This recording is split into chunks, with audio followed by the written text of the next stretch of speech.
ভাঙড়ের পাশে ছিলেন, এখনো আছেন এবং আগামী দিনেও মমতা বন্দ্যোপাধ্যায়ের পাশেই থাকবেন, তৃণমূল কংগ্রেসের পাশেই থাকবেন।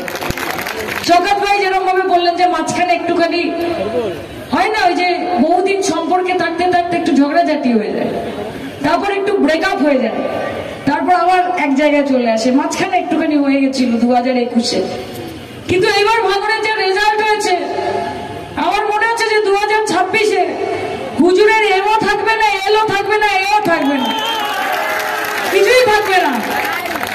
ভাঙড়ের কাছে আমি চিরকৃতজ্ঞ এবং ভাঙড়ের জন্য আমি আগেও বলেছি, আবার বলছি, এক মমতা বন্দ্যোপাধ্যায়, দুই রইলেন শওকত মোল্লা সহ ভাঙড়ের যাবতীয় নেতৃত্ব এবং 3 নম্বর হলাম আমি। ট্রিপল ইঞ্জিন সরকার কাজ করবে এবার ভাঙড়ের জন্য।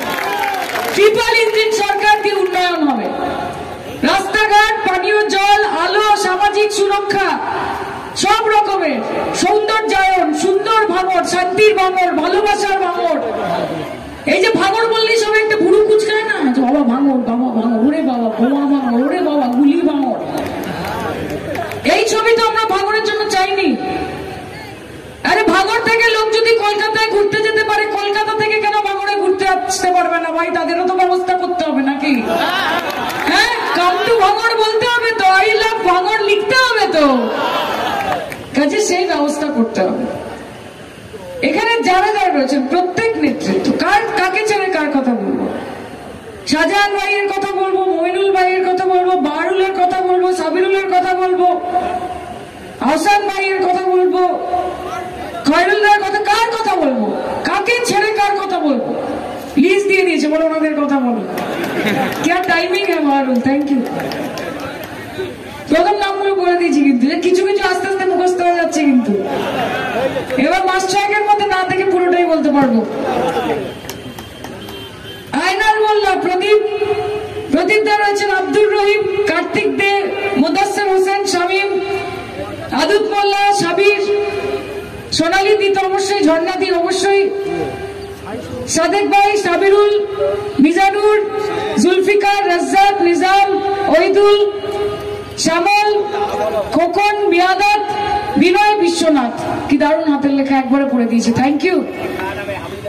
আসলে এই নামগুলো শুধু বলে তাদের প্রতি ধন্যবাদ জ্ঞাপন করা যায় না। এই লড়াই যে কি কঠিন লড়াই।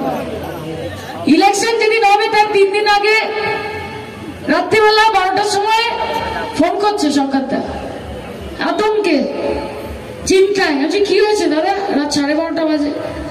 বলছে বোমা মেরেছে, আমাদের 5টা ছেলে এবং তার সঙ্গে আরো 2 জন, অত্যন্ত গুরুতর। কি করা যায়, কি করা যায়, আমি নিয়ে যাচ্ছি হাসপাতালে। আমি বললাম দাদা আমি আসবো। বলছে না এখন আসতে হবে না, আমি দেখছি ওদের হয়তো আরো অনেক বেশি ট্রিটমেন্টের দরকার। রাত্রিবেলা 12:30টার সময় নিয়ে যাওয়া হলো পিজি হাসপাতাল। এক একজন করে ঢুকছে, তাদেরকে দেখে দেখে আমরা শিউরে যাচ্ছি। কারোর হাত জ্বলে গেছে, কারোর পা জ্বলে গেছে, কারোর সমগ্র ব্যাক সাইড পুরো জ্বলে গেছে, বসে আছেন সব একের পর এক।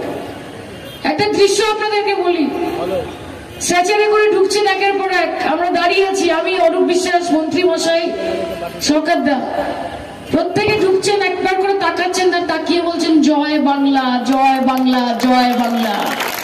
দিদি লড়াই করবো, দিদি হার মানবো না, দিদি ছাড়বো না। সেই দিন আমি বুঝেছিলাম যে এই ভাঙড় অন্য জিনিস। ভাঙড়ের কর্মী, ভাঙড়ের মানুষ, তাদের সঙ্গে অন্য কারোর তুলনা হয় না। তারা নিজের মাতৃভূমিকে ভালোবাসে, বাংলাকে ভালোবাসে, দলকে ভালোবাসে। এবং একদিকে যদি গদ্দারি করার জন্য লোকে বসে থাকে, তাহলে অন্যদিকে যদি লয়ালটি বলে, বিশ্বাসযোগ্যতা বলে কিছু থেকে থাকে, তাহলে তার নাম হচ্ছে ভাঙড়। এবং এই ভাঙড়কে আমি ভালোবাসি। আমি আপনাদের কথা দিচ্ছি, আমার জন্য শওকত যা করেছেন, নিজের বিধানসভা বাদ দিয়ে দিনের পর দিন সকাল 7টায় এখানে ঢুকতেন, রাত্রি 12টা এখান থেকে বেরোতেন। কোনো মিটিং নেই, মিছিল নেই মায়াবন যেখানে শওকত মোল্লা ছিলেন না। হয়তো সায়নিকও যেতে পারেননি, কিন্তু শওকত মোল্লা কিন্তু সেখানে পৌঁছে যেতেন। আমায় ফোন করতেন, কোথায় কোথায়, তাড়া দিতেন। আমি গর্ববোধ করি যে এরকম নেতৃত্বের সঙ্গে কাজ করার আমি সুযোগ পেয়েছি। আমি আপনাদের কথা দিচ্ছি, আপনাদের হুজুর আছে তো, হুজুর যেখানে ওখানে অনেক আছে, একটা গদ্দার আছে বোধহয়, এদিক ওদিক লুকিয়ে আছে, খবর দেবে হুজুরকে, তাদেরকে গিয়ে বলবেন যে দিদি এসেছে। এবং ভাঙড়ে যখন দিদি এসেছে না, আর আর ভাঙড়ে যখন দাদা আছে না, আর কাউকে এখানে মাই বাপ বলে কেউ ভাববে না। ভাঙড়ের মানুষ, ভাঙড়ের জনতা হচ্ছে আমাদের জনার্দন, তারা হচ্ছে আমাদের একমাত্র মাই বাপ। মাথা উঁচু করে তৃণমূল কংগ্রেসের ঝান্ডাটা বহন করব, আর মাথা নিচু করে ভাঙড়ের মানুষের দুয়ারে দুয়ারে গিয়ে জিজ্ঞেস করব যে কি দরকার, কি প্রয়োজন। এবং আজকে আপনারা শুনলে খুশি হবেন, এই এমন আমরা চাপে ফেলেছি, বলে না চাপ দিয়েছি এমন বাপকে, নরেন্দ্র মোদী আজকে 10,500 কোটি টাকা ছেড়ে দিয়েছে অলরেডি, যা ডিউ ছিল তার মধ্যে অলরেডি 10,500 কোটি টাকা ছেড়ে দিয়েছে। এবার দিল্লিতে শুধু যেতে দিন, খেলাটা হতে দিন। 1,64,000 কোটি টাকা বাকি ছিল, এখন 1,54,000 কোটি টাকা। এমন চাপের মুখে ফেলবো যে 2 লক্ষ কোটি টাকা দিতে বাধ্য হবে না। বাংলার মানুষের ন্যায্য টাকা, হকের টাকা, পাওনা টাকা আটকানো যাবে না। আজকে যারা রাম নাম করে এলো রাজনীতি করতে, তারা অযোধ্যায় হেরে গেল। হ্যাঁ, তারা অযোধ্যায় হেরে গেল। আরে ওপরে ঈশ্বর আল্লাহ সবাই বসে আছে, বিচারের বাণী নীরবে নিভৃতে কাঁদবে না। এবং আমি ভাঙড়ের সকল সুবুদ্ধি সম্পন্ন মানুষ, আমার মা বোনেরা, আমার ছোট ভাই বোনেরা, আমার যুব ভাই বোনেদের বলবো যে একটা নতুন ভাঙড় করতে হবে, একটা সুন্দর ভাঙড় করতে হবে। সায়নী দিকে কিন্তু আপনারা একবার নয় 12 বার দেখতে পাবেন। প্রার্থী যখন হয়েছিলাম বলেছিলাম, মনে আছে, যে নির্বাচনের আগে সায়নীদি যদি একবার এসে থাকে এলাকায়, নির্বাচনের পরে 10 বার আসবে, এবং সেটাকে সত্যি করে সায়নী ঘোষ আগামী 5 বছরে দেখাবে। এই কথা আপনাদেরকে আমি দিয়ে যাচ্ছি। আমি সরকারদার সঙ্গে আলাদা করে বসবো, জেলার নেতৃত্বের সঙ্গে আলাদা করে বসবো। এমএলএর কাছ থেকে আপনারা কোনো কিছু পাননি, কিন্তু এমপি আপনাদের সঙ্গে আছে। কাজে যেখানে যেই কাজের প্রয়োজন, উন্নয়নের প্রয়োজন, সব কাজ আমরা দেখে নেব, কারোর কোনো সমস্যা থাকবে না।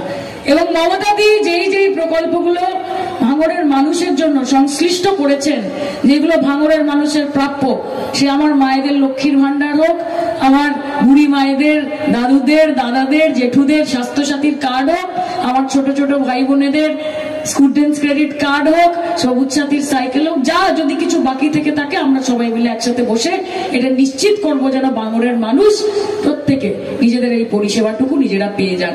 এবং আগামী দিন সরাসরি সায়নী আমার সঙ্গে নিজেদের সমস্যা নিয়ে আমার অফিসের সঙ্গে কথা বলার সুযোগ আপনাদেরকে আমি করে দেব।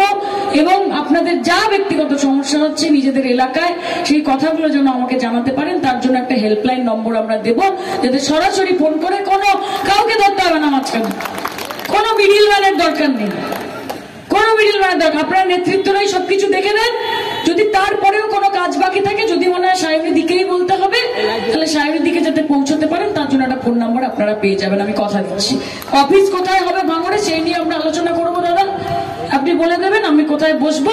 আমি মাসে দরকার পড়লে 2-3 বার করে আসবো, আপনারা প্রত্যেকে আসবেন এবং নিজেদের যা দাবি দাওয়া রয়েছে সেগুলো নিয়ে আপনারা কথা বলবেন। এই একই আলোচনা ফিরদৌসী দি এবং নজরুলদার সাথেও আমাদের হয়েছে।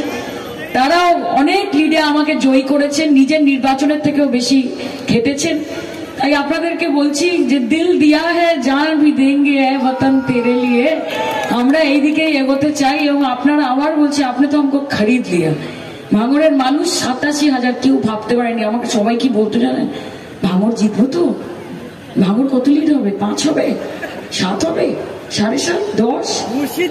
ভাঙড় বলেছে দাঁড়া দিচ্ছি, 7 না 87 হবে, এবং 87 করেছে।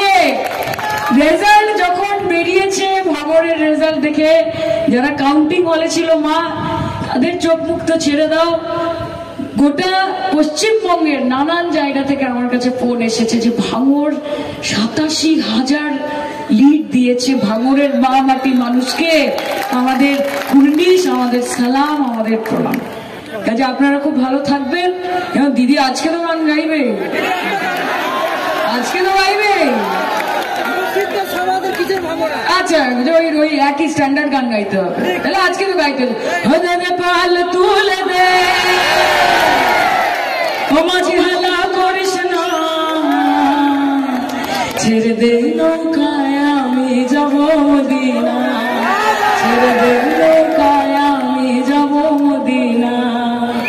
মদিনায় নবী এলো মা আমিনার ঘরে, কাঁদিলে হাজার মানে পানি খাসিলে মুক্তা ঝরে ও দয়াল মুর্শিদ যার সখা তার কিসের ভাবনা মুর্শিদ যার সখা তার কিসের ভাবনা আমার হৃদয় মাঝে কাবা নয়নে মদিনায় আমার हृदय मुझे काबा नयने मदीना। कहते हैं कि अगर नीयत सही हो तो मुराद पूरी होती है। अल्हम्दुलिल्लाह हमारी नीयत सही थी इसलिए हमारी मुराद पूरी हुई। और जब आपका साथ है हम तो शौकत मोल्ला भाई को देखते और सोचते हैं कि खुद ही को कर बुलंद इतना कि खुदा बंदे से खुद पूछे कि बोल बंदे तेरी रजा क्या है। और यही बात हमने सीखी है और हमने जानी है कि बोलते हैं ना कि आप हैं तो सब कुछ है और आप नहीं है तो कुछ भी नहीं है। সুস্থ থাকুন, ভালো থাকুন, আপনারা ভালো থাকলে আমাদের দিদি ভালো থাকে, অভিষেকদা ভালো থাকে, আর আমাদের নেতা নেত্রী ভালো থাকলে আমরা সবাই খুব ভালো থাকি। কাজে ভালো থাকবেন, আমি আসতে থাকবো। হঠাৎ করে দেখবেন বাজারে সায়নিধি বাজার করছে, হঠাৎ দেখছেন বাইক নিয়ে যাচ্ছে, নেবেন ব্রিজের দ্বারা সায়নিধি দাঁড়িয়ে আছে। তৈরি থাকুন, খেলা হয়েছে, আরো বড় খেলা বাকি আছে। 2026-এ সায়নী ঘোষ কত পেয়েছে? 87 পেয়েছে। 1 লাখ ভোটে আমরা জিতে যাবো বিধানসভা, কোনো অসুবিধা নেই। হবে তো? খেলা হবে তো? হ্যাঁ, এবার তো আমরা একসাথে লড়বো, হবে না? তাহলে একসাথে জয় বাংলা।